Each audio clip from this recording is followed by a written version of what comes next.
Can we get into songwriting a bit? Yeah, man. Yeah. So, well, I have close to home was like one of your masterpieces. I mean, in fact, I think that song probably is you. That's the high mark. I think you'd have to agree that. Yeah, And I what do. was the impetus of that song? Where did that come from? Well, I always say my prayers. I pray during the day. I pray during, when I go to bed at night.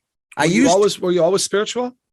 Yeah. I mean, when my dad died, I was 9 years old, and Billy Graham was in Flint, Michigan, and he was at a stadium, and he had the place was full, and my mom and all of the relatives, aunts and uncles, grandmas and grandpas, they were all in the dining room, crying. Everybody was crying, and my dad Delton, he had just purchased this television set just before he died.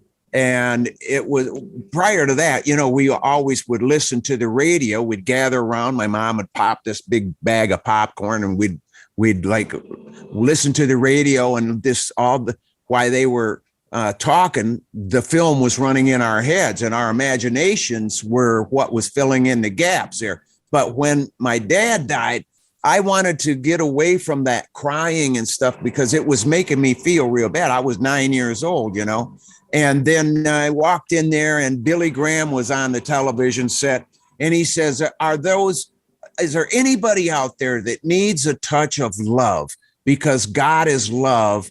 And he started talking, my ears like locked onto his words.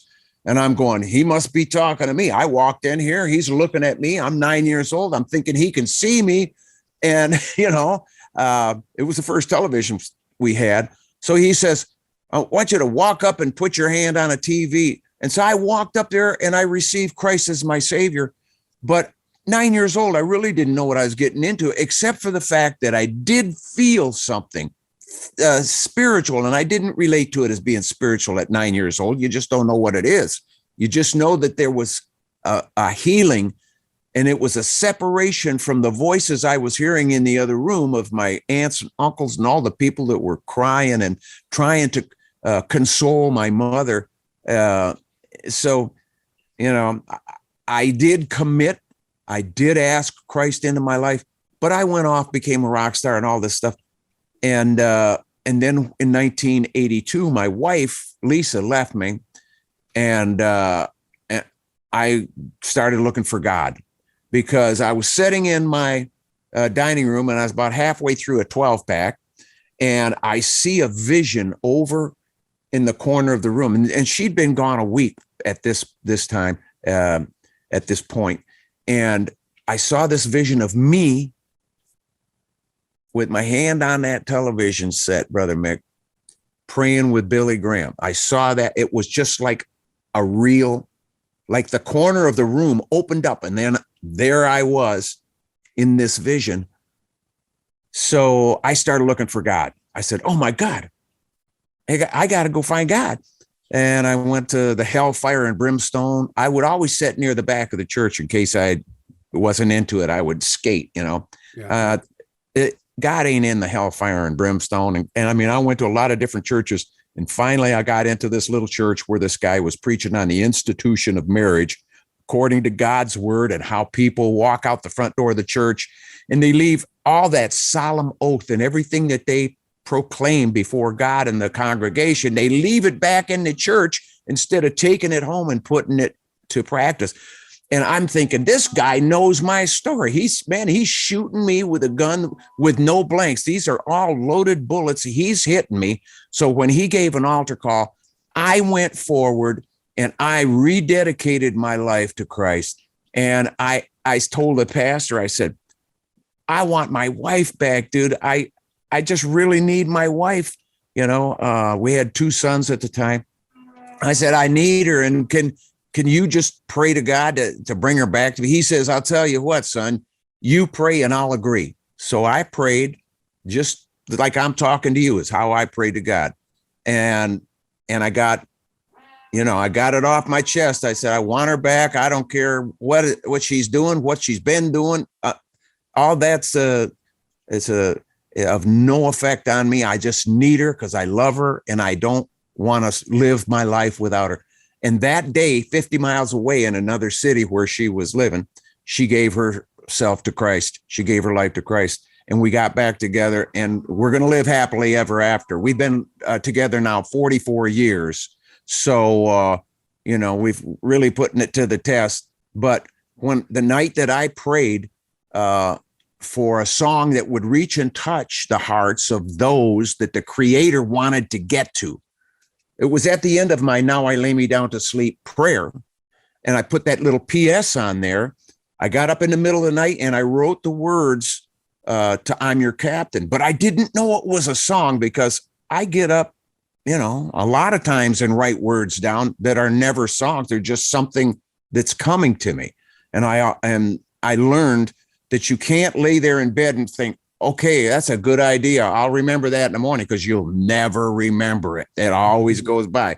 So anyways, I write these words, and I got up in the morning and I'm playing, I had a George Washburn acoustic and made in the USA, a great sound, and had all that bass low end to it.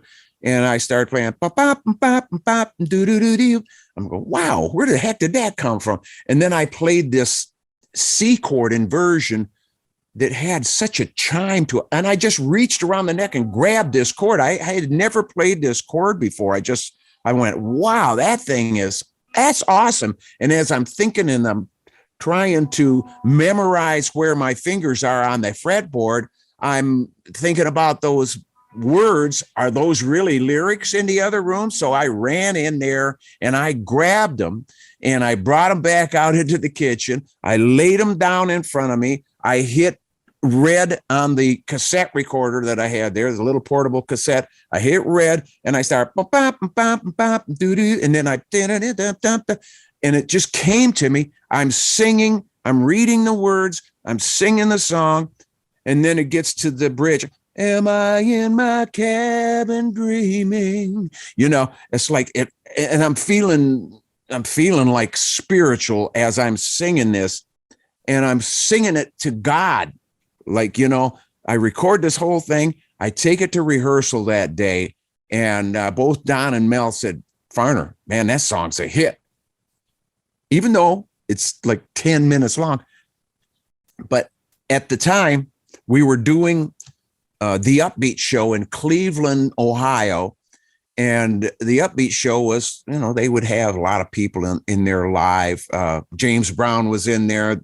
The time I'm talking about, James Brown was in there, and Otis Redding was in there, and Mitch Ryder was in there, and we were in there, and I'm showing David Spiro, the owner of the station. It's his son, David, and Walter, the owner. He was a great guy, would always have us come over for a barbecue or chicken or something after we'd play a show.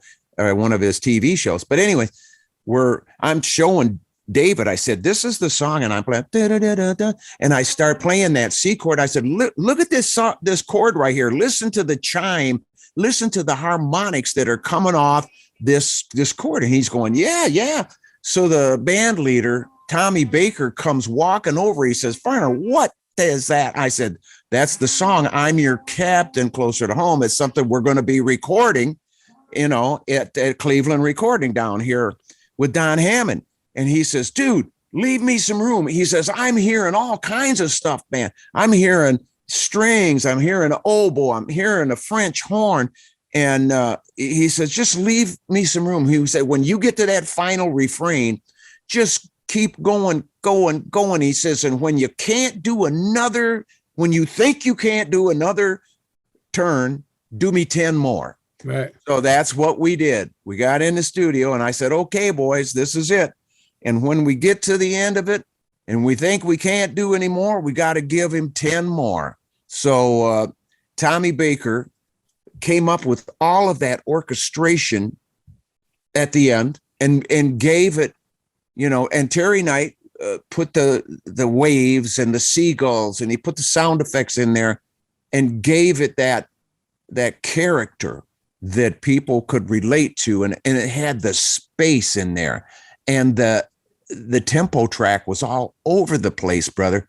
Oh, I mean, if you listen to it, I mean, it's like, and then you go, and, you know, it's just like, it's human, it's breathing. And I think that's possibly why well, at least it adds to the reason that some would like that song in the first place. And the Vietnam veterans, man, love that song because they were hanging on to, I'm getting closer to my home.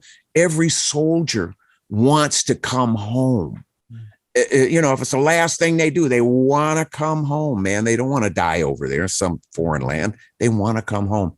So that's where I got it. And the significance, I believe, is because there was never a video to it. It's the movie that was playing in our heads. I hope there never is a video to it. Yeah, man. You know, I miss my imagination. I hear you, buddy. Yeah. Yeah. You know, when the whole video thing came in and we started watching one person's perception of what a song was, it seemed to destroy it for me. I think that's why the nice thing about Steely Dan, well, mind you, when Steely Dan pretty much folded, they folded when the video thing started happening. So they never really got into that anyway. Yeah. Those guys were just locked in the studio the entire time. They weren't, yeah, man. they weren't what you'd call a visual band. They were like, that's right. They were like jazz snobs that played rock and roll, you know? Yeah. But Yeah, they amazing were stuff. awesome. Yeah. But wow, yeah, closer to home, that song is still magic to me. It just is. And like you say, that orchestra buildup as it goes and goes and goes, da, da, da, da, da, da, and you know, and the flutes and it's brilliant. It really is. And so that was decided before you even cut the song.